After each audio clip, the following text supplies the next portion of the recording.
Hello students, हमारा chapter चल रहा है रिलेशंस एंड फंक्शंस का। आज हम फंक्शन के बारे में स्टडी करेंगे। फंक्शन की डोमेन क्या होती है, रेंज क्या होती है, रिलेशन को किस कंडीशन में फंक्शन कहा जाता है, और इसके बाद फंक्शंस का ग्राफ क्या होता है, डिफरेंट टाइप ऑफ फंक्शंस के बारे में आज हम स्टडी करेंगे। आज हम फंक्शंस के बारे में पढ़ेंगे। फंक्शन एक स्पेशल टाइप के रिलेशन को कहा जाता है। अगर कोई रिलेशन कुछ स्पेसिफिक कंडीशंस को सेटिस्फाई कर दे तो उस रिलेशन को फंक्शन कहते हैं। Let X Y be two non-empty sets. A subset of X Cartesian product with Y is called a function or mapping or map from X to Y if for each X belongs to capital X there exists a unique Y belongs to Y such that xy belongs to the function. It is written in the form of fx to y. तो किसी एक particular relation को function कहेंगे अगर वो दो conditions को satisfy करेगा। पहली कंडीशन है फंक्शन है x से y के अंदर। पहली कंडीशन होती है फंक्शन बनने के लिए for each x belongs to capital X there exists a y belongs to capital Y such that xy belongs to f। Correct, किसी भी रिलेशन को फंक्शन कहेंगे जब हम दो सेट्स के बीच में जो रिलेशन डिफाइन कर रहे हैं, फर्स्ट सेट के जितने भी एलिमेंट हैं सारे एलिमेंट सेकंड सेट के एलिमेंट से मैप्ड होने चाहिए। कोई भी एलिमेंट खाली नहीं रहना चाहिए। फर्स्ट सेट में जितने भी एलिमेंट हैं हर एलिमेंट की इमेज लाई करनी चाहिए सेकंड सेट के अंदर। तो this is the first rule. Second rule is no two different ordered pair in F have the same first component.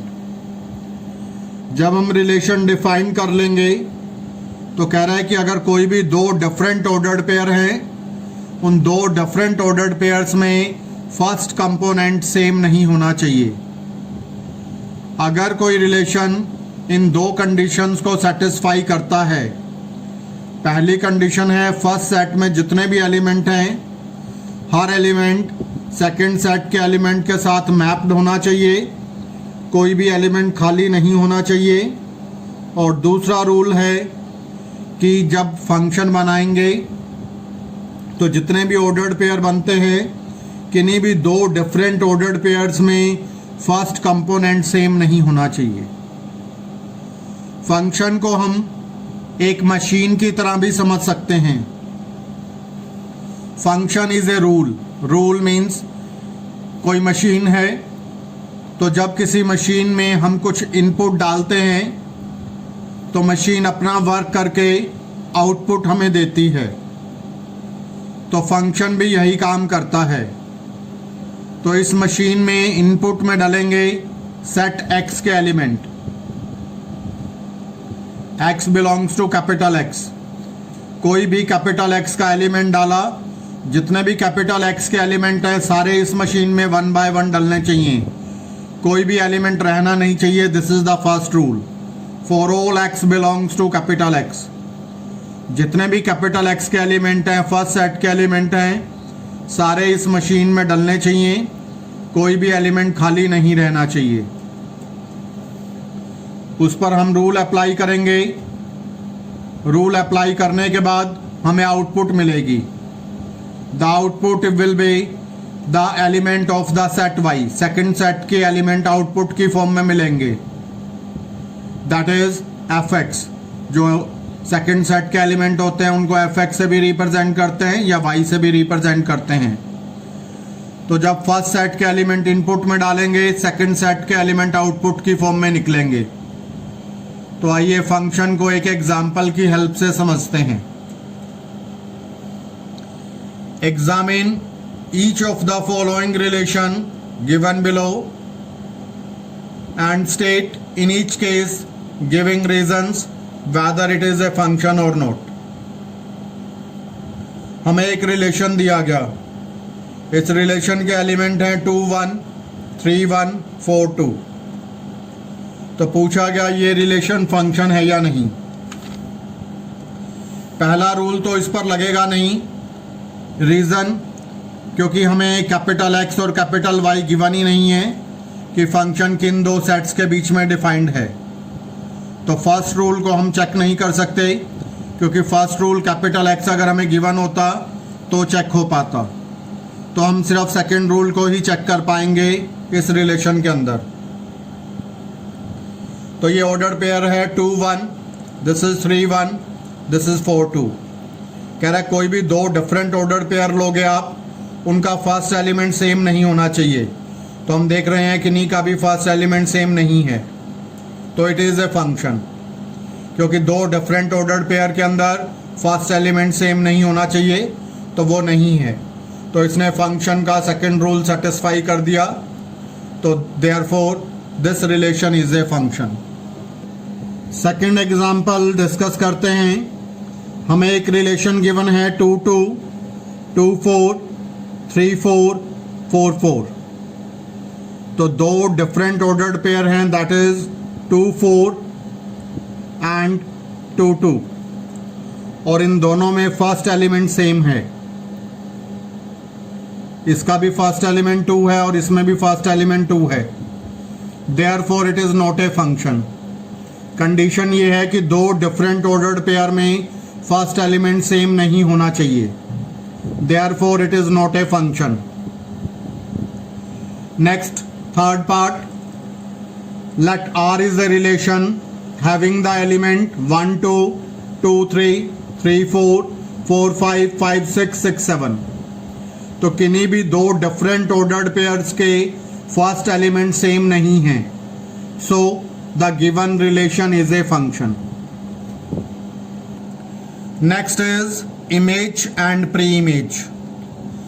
जब हम एक फंक्शन डिफाइन करते हैं सेट X से सेट Y के अंदर, तो उस केस में जो सेकंड सेट के एलिमेंट होते हैं, the unique element Y belongs to the capital Y is called the image of the element X of capital X under the function f(x to y)। तो जब हम कोई फंक्शन डिफाइन करते हैं X से Y के बीच में, तो सेकंड सेट के जो एलिमेंट जो कनेक्ट होते हैं फर्स्ट सेट के एलिमेंट के साथ, उनको कहा जाता है image, and it is denoted by fx। Image को fx से डिनोट करते हैं, या फिर that is y is equal to fx। The element x is called the pre image और the inverse image of y। तो जब दो सेट लेते हैं, x के एलिमेंट से y के एलिमेंट कनेक्ट करते हैं, तो जो y के एलिमेंट हैं वो कहलाते हैं इमेजेस, और जो x के एलिमेंट हैं वो कहलाते हैं pre images. Next is domain and range.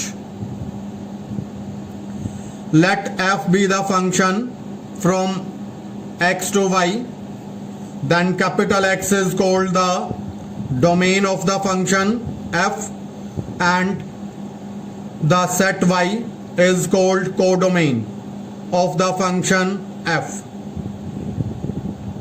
जब हम एक फंक्शन डिफाइन करते हैं f from x to y, तो पहले सेट के एलिमेंट को कहा जाता है domain. The first set is called the domain of the function, और जो ये सेकंड सेट है, सेकंड सेट को कहा जाता है codomain. This is codomain, this is the domain. First set को डोमेन कहते हैं, सेकंड सेट को कोडोमेन कहते हैं। तो then what is the range?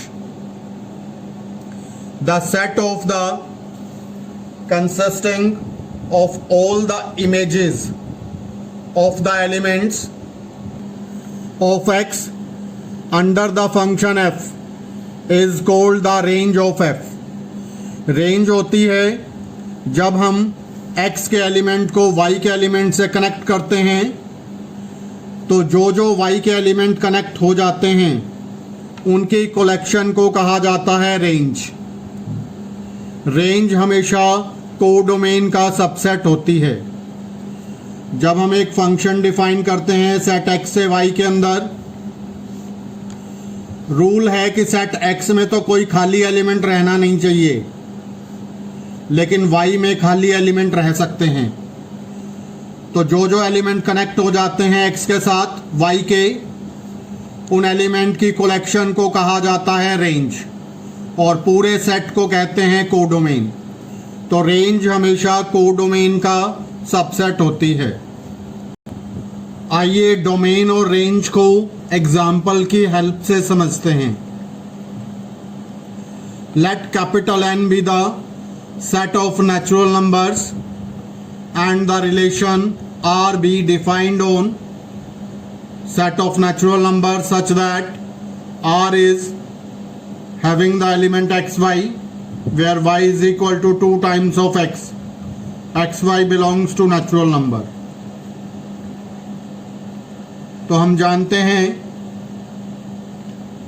जो फर्स्ट कंपोनेंट होता है इसकी कलेक्शन को कहा जाता है डोमेन, और ये फर्स्ट कंपोनेंट कौन है? Natural number.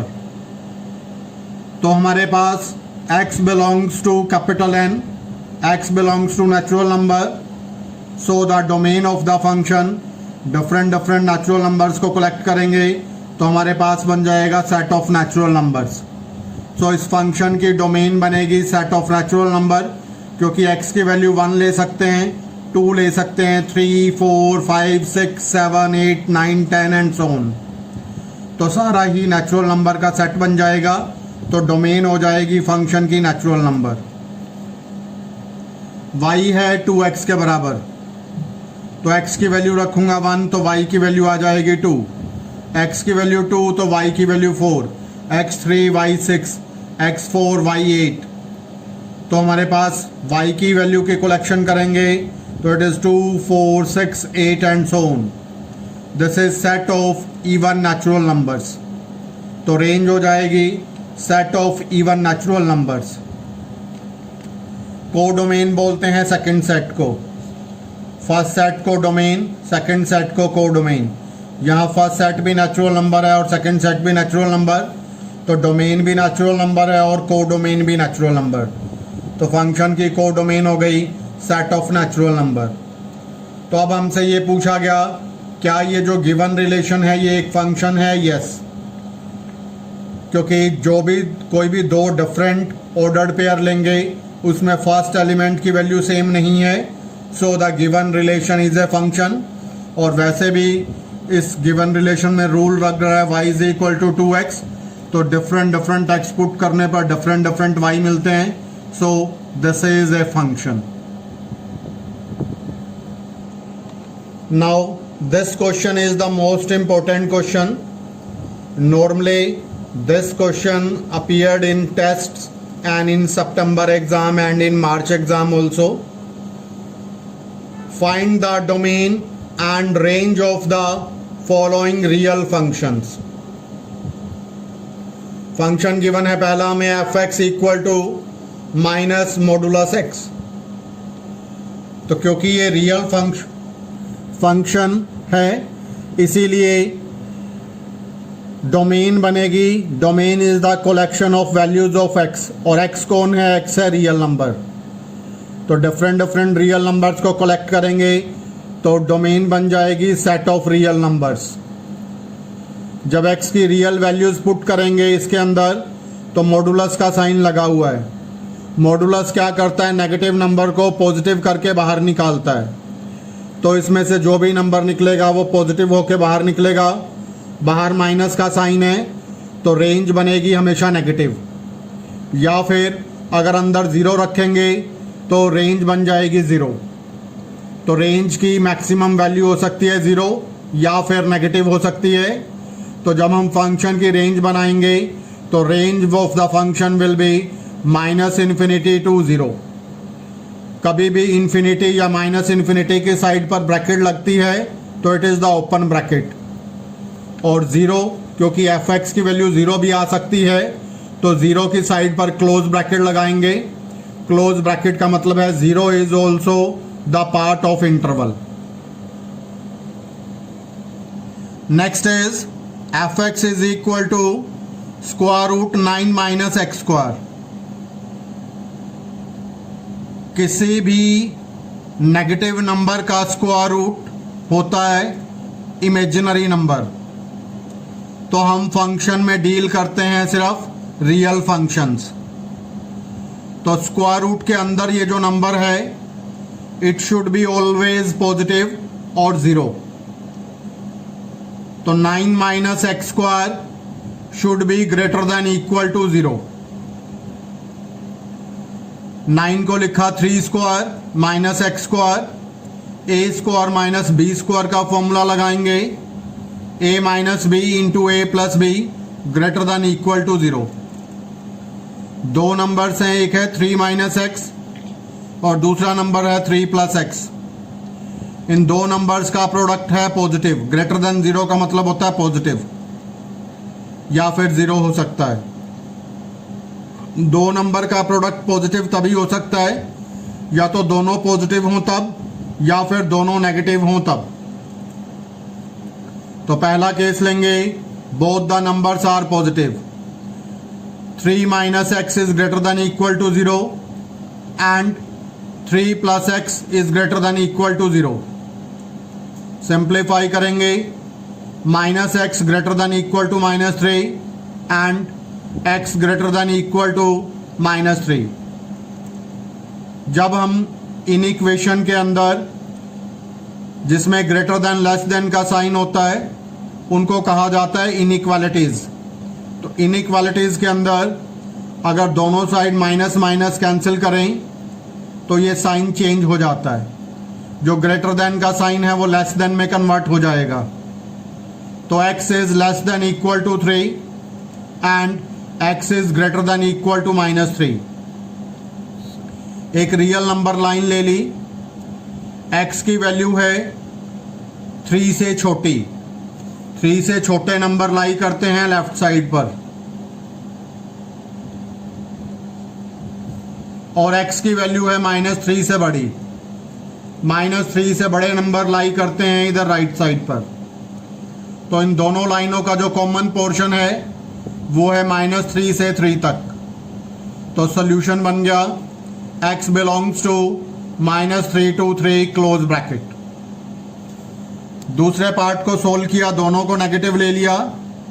3 - x is less than equal to 0 and 3 + x is less than equal to 0। -x less than equal to -3 and x less than equal to -3। Minus minus cancel किया, sign change हो गया। x बड़ा है 3 से and x छोटा है -3 से। -3 से छोटे नंबर इधर लेफ्ट साइड पर लाई करेंगे, 3 से बड़े नंबर इधर राइट साइड पर लाई करेंगे। दोनों में कुछ भी कॉमन नहीं है तो नो सॉल्यूशन। तो हमारा सॉल्यूशन बना x belongs to -3 to 3। This is the domain of the function. इसके बाद रेंज फाइंड करेंगे। f(x) is equal to √9 - x²। f(x) के प्लेस पर रख लिया y। y is equal to √9 - x²। Squaring both side, तो y² is equal to, that is squaring करेंगे दोनों साइड पर तो 9 - x² is equal to y²। y² को इधर ले आते हैं और x² को इधर ले जाते हैं। सो 9 - y² equal to x²। Square root ले लेंगे, x is equal to √9 - y²। तो स्क्वायर रूट के अंदर हमेशा पॉजिटिव नंबर आना चाहिए। 9 - y² is greater than equal to 0। Same way से y की वैल्यू मिल गई जैसे ऊपर x की वैल्यू मिली थी। y belongs to -3 to 3। But y की वैल्यू जो है हमारे पास वो है that is F X is equal to 9 minus X square. Square root से बाहर सिर्फ पॉजिटिव वैल्यू निकल सकती है, नेगेटिव वैल्यू y की नहीं आ सकती. एफ एक्स का मतलब होता है y, तो y की वैल्यू स्क्वायर रूट से बाहर निकलेगी. वो स्क्वायर रूट से बाहर सिर्फ पॉजिटिव वैल्यू ही आ सकती है, तो y की वैल्यू सिर्फ पॉजिटिव हो सकती है, नेगेटिव नहीं हो सकती. तो जो हमारी वैल्यू निकली है y की -3 to 3, इसमें नेगेटिव वैल्यूज़ को छोड़ देंगे, तो y की वैल्यू हो सकती है सिर्फ 0 to 3 तक. So the range of the function will B 0 to 3 closed bracket. Next is independent and dependent variable. Let f be a function from x to y, then the variable x which takes the values in the domain is called the independent variable, and the variable y which takes the value in the range is called the dependent variable. y को कहा जाता है dependent variable और x को कहा जाता है independent variable. Next is representation of a function. One is the roster form. In this form, a function is represented by the set of all ordered pair which belongs to the given function. Next is builder form. In this form, the function is represented as xy, where x belongs to capital X, y belongs to capital Y, x blank space y, where the blank space is the replaced by the rule which is associated the element x and y. Next is third type is by formula. In this form, a formula, an algebraic equation, can be used to represent the function. For example, y is equal to 5x minus 1, where x belongs to natural number. So एक equation दे दी जाती है, तो ये rule को represent करती है, फॉर्मूले को रिप्रेजेंट करती है. Next is by arrow diagram. In this form the function is represented by drawing arrows from the first set component to the second component of all the ordered pair which belongs to the given function. Next is by graph. A function can be represented by graph. Geometrically, a graph will represent a function if each vertical line meets the graph at most one point. अगर हमने एक graph अगर दिया हुआ है, कोई भी एक वर्टिकल लाइन ले लें, जैसे एक ग्राफ था, हमने एक वर्टिकल लाइन ली, कहीं पर भी ले लें, वो वर्टिकल लाइन अगर सिर्फ फंक्शन को एक ही पॉइंट पर कट करे, तो देन जो भी ग्राफ है, ग्राफ को अगर एक ही पॉइंट पर कट करे तो वो फंक्शन कहलाएगा. जैसे इस ग्राफ को ये वर्टिकल लाइन एक ही पॉइंट पे कट कर रही है, this is the point of intersection, so this is a function. जैसे ये ग्राफ है, इस ग्राफ को जब हम कोई भी वर्टिकल लाइन लेते हैं तो वो एक पॉइंट पर कट कर रही है, so this is a function. जैसे इस ग्राफ को देखें तो इस ग्राफ को ये वर्टिकल लाइन 2 पॉइंट पर कट कर रही है, so this is not a function. तो ग्राफ की हेल्प से भी चेक किया जा सकता है whether the given graph is representing a function or not. If you like this video, then please subscribe the channel and share it. Thank you. Have a nice day.